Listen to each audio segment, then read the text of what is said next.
today.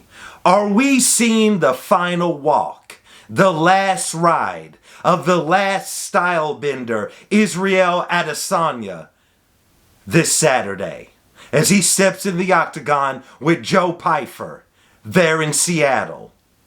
What about the co-main event, as another former champion, Alexa Grasso, who hasn't been making a lot of noise for quite a few years, is she getting close to the end? Yeah, I said it.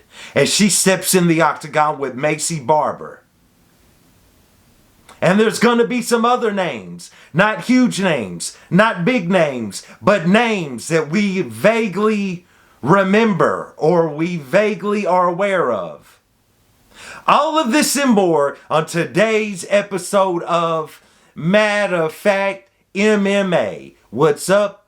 What's happening? Let's go. What's up, guys? We right back at it. We right back with it. It's your boy Matt, and we are here to talk about the UFC's latest card going down this Saturday, UFC Seattle, where in the main event, Israel Adesanya steps in the octagon with Be Like Joe Pyfer, or Be Joe Pyfer, some type of Joe Pyfer. Man, this is what a wild time we are in right now. The UFC is at an all-time low in customer satisfaction. Let's word it that way, right? I wouldn't say that they're in an all-time low of popularity, but they're in an all-time low of customer satisfaction, where we're in a time where every week you're looking at fights, and while some of them intrigue you, some of them seem interesting, some of them seem like something that you want to watch, but the reality of it is that it's a far cry from the UFC that we used to love. And I'm not really a dude that constantly likes to get on here. You know, you can see the gray in my beard. I'm an older cat. And I'm not a dude that gets on here and constantly wants to bring up the past and how the UFC used to be and the fights that used to go down and the fighters that used to fight. But we're in an all-time low point right now as far as satisfaction in the fights being made. Satisfaction as far as new stars being created. We're at an all-time low for satisfaction of fighters from yesteryear, or fighters who aren't necessarily old in your mindset. You know, you don't think about certain fighters as being old, aka Israel Adesanya, but they're getting toward the end of their career. But it's just an unsatisfactory way the UFC is going about setting up these fights. Like what are we doing? You know what I'm saying? So in this main event, Israel Adesanya stepping in the octagon with Joe Pyfer. Now, Izzy hasn't fought since February 1st of 2025, which is when he took the L to, I always got to look at his name as to try to not mispronounce it, even though I still do, Imov. It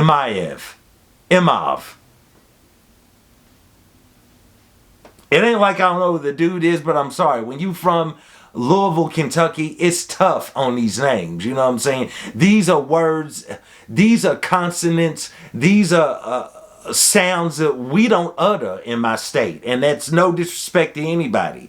You know, not trying to really be that uncultured, but it is what it is. Nevertheless, man, is he coming off of that loss, bro? And let's get off into it.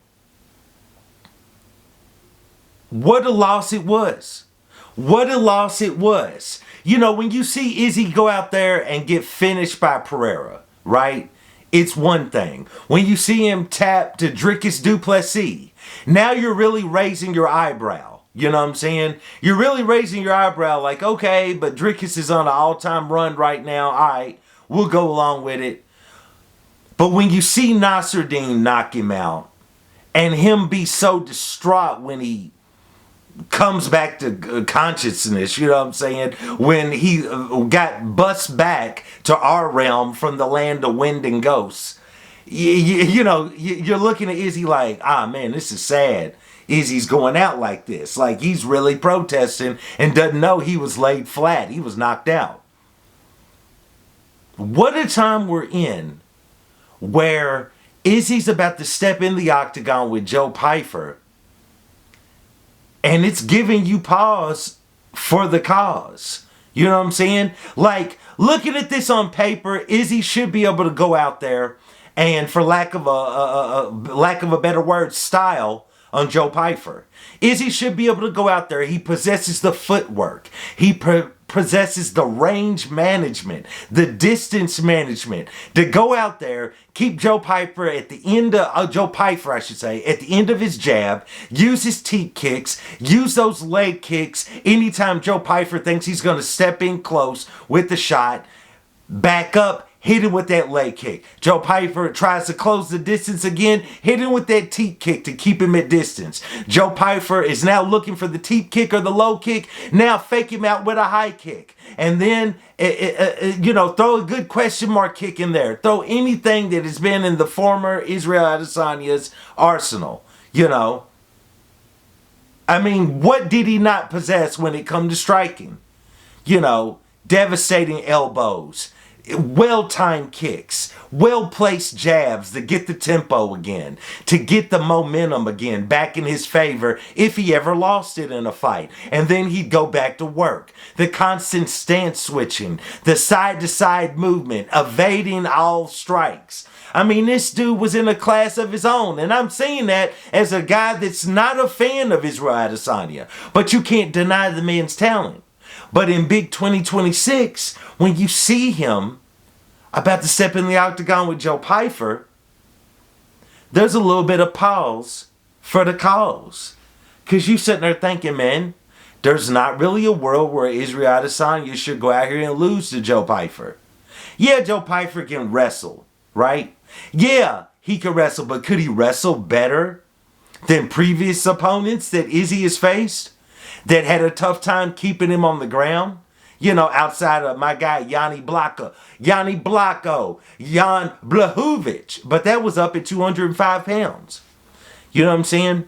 We're talking about an Izzy that evaded Yoel Romero in the past. You know what I'm saying? That kind of Izzy. Now, granted, Dricus was able to wrestle and get Izzy on the ground. That did happen. It did occur, and he's been taken down a few times in his career. But is Joe Pyfer a guy that you look at with that wrestling ability to keep the great, the almighty Israel Adesanya down and control him for 5 rounds? Or control him long enough to do damage and maybe finish him on the ground? You never would have said that in the past. In the past, this would have been a layup for Izzy. This just would have been an easy fight. This is, a walk in the park. This is Izzy out partying all night long, doing lines and rails like John Jones and going in the octagon and doing his thing. It was going to be one of them type of parties. But this one, it's not really that. It's just not really that. It's just not that type of a party anymore with Adesanya. And so you're looking at this, and I'm not going to say I'm going out on the limb because it's who you should pick. I'm going to pick Israel Adesanya to go out there and have a vintage performance, pick Joe Pyfer apart and finish him. Pick him apart and finish him. That's, in my opinion, is what we should see. Is that what we're going to see? I don't really know at this stage in Izzy's career. I'd also like to add, do you really feel like there's been a ton of fanfare for an Israel Adesanya fight? Have the mighty have fallen.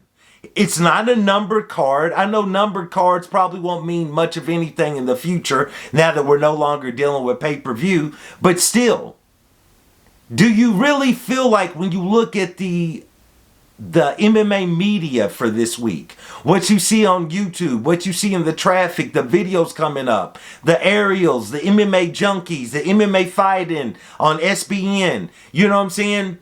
The MMA gurus, all of these things, you know what I'm saying? Have you really seen a ton of coverage that institutes this week as an Israel Adesanya fight? I would argue that you haven't. And that's just the state of affairs that we're in right now in the UFC. Let's move on. Let's talk about the co-main event. The co-main event in which we are going to see Alexa Grasso step in the octagon with Maycee Barber. Let's talk about that. You know, here's another one.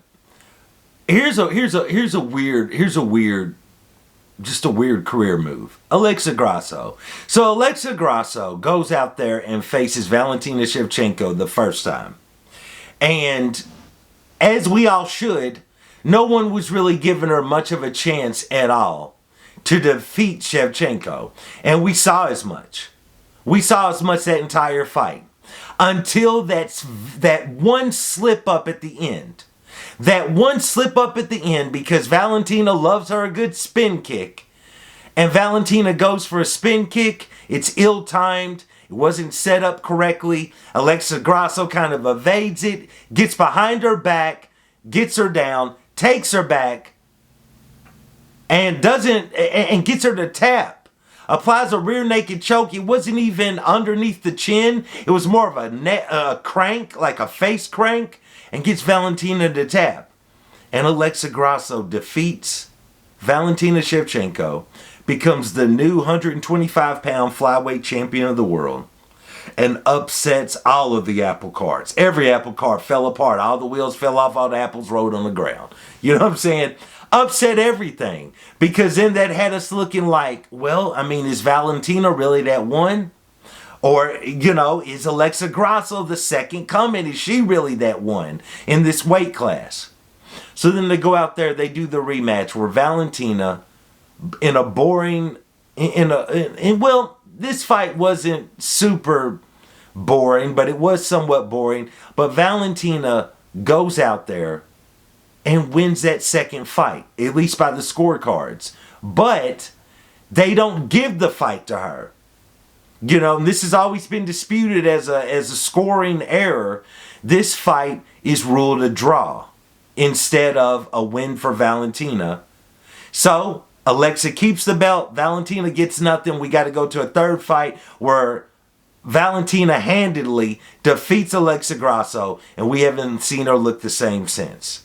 Ever since Valentina beat her in that trilogy fight, Alexa Grasso has looked like a shell of herself.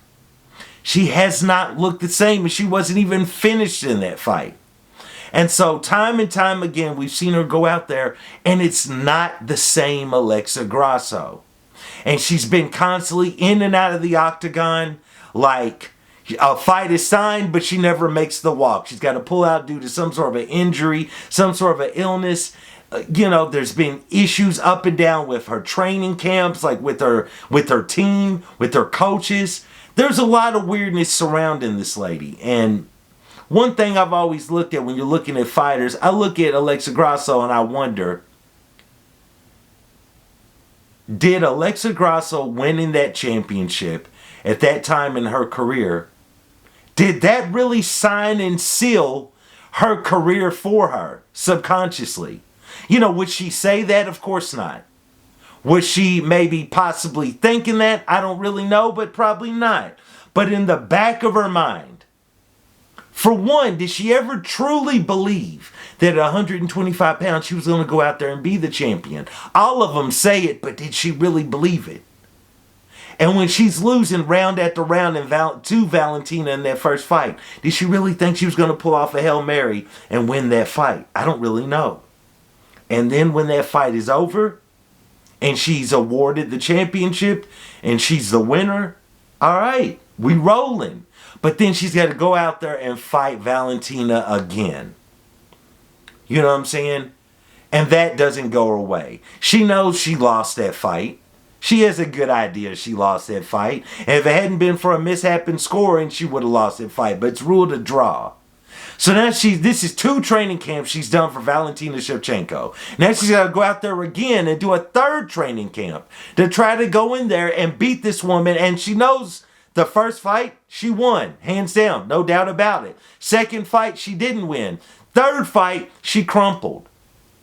And has to go through a 5-round grueling, decisive loss to Valentina Shevchenko.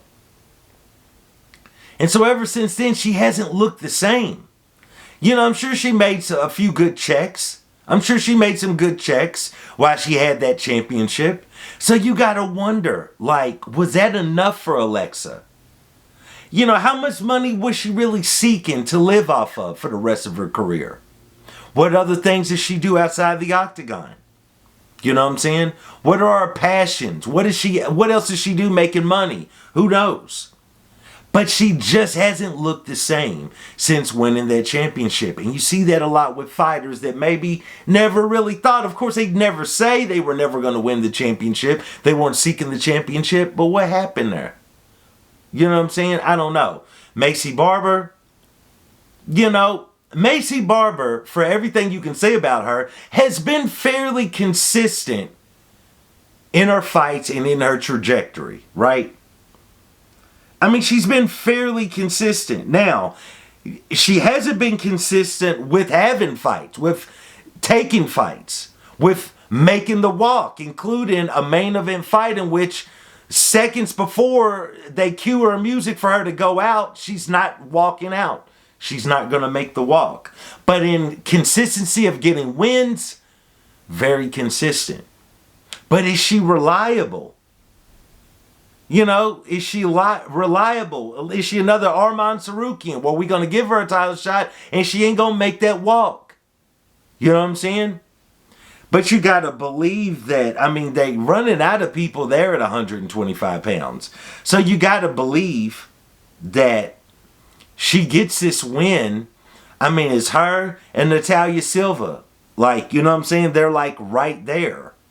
But what do you do? I mean, I guess you could throw them in a fight against each other, but then you're going to knock out another contender, and I don't know what Valentina's getting ready to do next. You know what I'm saying? She's chirping to Ronda Rousey, and that clearly ain't going to be a fight. So, I don't know, man, but on this one, I hate to say it, but I got to go along with Maycee Barber. I think she goes out there, gets a three-round decision win over Alexa Grasso. Maybe Alexa Grasso wins one round. Maybe she finally dusts off that old jab, pulls it out the closet, that old jab she used to have. It's in the back of her closet. Maybe she pulls that mofo out, dusts her off with a few jabs, keeps her at bay. I think she might take one round from Maycee, but I think Maycee wins the other two, if not all three. She goes out there and wins a 3-round decision. Michael Chiesa versus Nico Price. Look, what are we doing? I ain't going to hold you. Michael Chiesa, and I don't even feel confident in that. I just don't like picking Nico Price. What are we doing with that? Julian Erosa stepping in there with Larian Douglas. I got Douglas to go out there and get that win. I mean, it's hard picking Juicy J Erosa, but he's a up and down, inconsistent dude, even though he was coming off a slight run till he started taking an L or two. Mansour Abdul Malik stepping in the octagon with Yosuri Bagori. I think this is going to be a fairly good fight, actually. I'm going to go along with Mansour to go ahead and get the win, but I think it'll be a fairly good fight. Terrence McKinney stepping in the octagon with Kyle Nelson. Another weird one. I think Kyle Nelson is very sneaky, very tricky. He is now a veteran fighter, kind of a little bit of a grizzled vet, if you will. I'm going to go along with Kyle Nelson to go out there and get the win. Because Terrence McKinney, when he's on, and when he's front running on, he's on. But when he's not, he's way off. I'm going to go along with Kyle Nelson to get the win. Ignacio Bahamondes stepping there with Taufik Musayev. I'm going to go along with Bahamondes to get the win there. Chase Hooper stepping in there with Lance Gibson Jr. Interesting fight. Tricky fight. I'm going to go along with Chase Hooper to go out there and get the win. Marcin Tybura stepping in there with Tyrell Fortune. I mean, it is what it is either way. Either way on that one. What are we doing here? Either way. I mean, what are we doing? Either way. Let me go along with Tybura. He's got the experience. You know what I'm saying? What are we doing right there? And then Casey O'Neill, where's she been at? Dusted off Casey O'Neill, drug her out there. Stepping in there with Gabriela Fernandez. Look, Gabriela's claim to fame is going out there and beating Kong. You know, that was cool. She had a fight against Stolarenko. I mean, what are we doing with her? But her going out there and defeating Kong, which was back in 2024, that was her claim to fame. And I didn't, you didn't really see a ton out of her in her last fight, but she's fighting a lady that we all know she should go out there and dominate. Casey O'Neill hasn't been the same since that devastating leg injury from a few years ago. Has not been the same whatsoever. I'm going to go along with Gabriella to get the win. Casey O'Neill, at one point, King Casey, seemed like she had something going on there. But not no more. That leg injury ruined her career. She's never been the same since then. I got to go along with Gabriella to get the win. Navajo Sterling stepping in the octagon with Bruno Lopez. I think Navajo Sterling sets him up, picks him apart, and knocks him out. Gets a good finish here. How about Ricky Simone? Shout out to Ricky Simone. In there with Adrian Yanez. This should actually be a really good fight. I think this one's going to be back and forth. I think this is going to be a good one. I think I'm going to go along with a little bit more of the skilled striker in Adrian Yanez. Ricky Simone bangs on the feet. He's a super good wrestler, but I feel like Yanez can keep him at bay. I think he has the wrestling defense and the defensive grappling to, when he goes down, to not get finished and to get back up, probably against the cage, get back to his feet and continue to work on the feet against Ricky Simone. So I got Adrian Yanez. Finally, we got Alexa Tainara stepping in the octagon with Bruna Brazil. I got Alexa Tainara. This lady is nuts, bro. And with all due respect to her, a cool, crazy kind of nuts, a kooky kind of nuts. Every time she has fought in the octagon and she hasn't lost yet, this lady has no idea. She cannot read the room. She can't gauge the temperature of anything. If somebody's about to retire, she's dancing all around them and over them. She can't read what the audience is feeling. She says awkward things at the wrong time, then keeping the whole audience and everyone in the arena waiting for her dancing intros. Bro, this lady is nuts. And I feel like that crazy factor works in her favor and fighters don't know what to do with her. And she can kind of crack on the feet, but stand-up is not her forte. Her forte is grappling, submissions, and that ground game. But I just think she's so awkward that the shot she throws on the feet, you can tell she got some power. You can tell she'll stiffen the lady. She'll knock her to the land of winning ghosts as well. She'll send her to those wind chimes. Ching, ching, ching, ching. Ching, ching, ching. Ching, ching. She'll have them wind chimes playing in the lady's head. You know what I'm saying? I got Alexa Tainara going out there and getting the win. So, let me know what you think. It's UFC Seattle. It goes down this Saturday. It's Israel Adesanya stepping in the octagon with Joe Pyfer. We got Alexa Grasso, Maycee Barber. Let me know what you think. Are you agreeing with your boy Matt's picks? Are you wrong with your own picks? And who are you picking? Because I need to know. Who's gonna win, and how do you think they're gonna win? Because your boy's gonna be betting, as any degenerate would do. So let me know. Please like, subscribe, comment, and once again, I do want to thank you guys for joining me for another episode of Matter of Fact MMA. And I'll check you next time. Peace.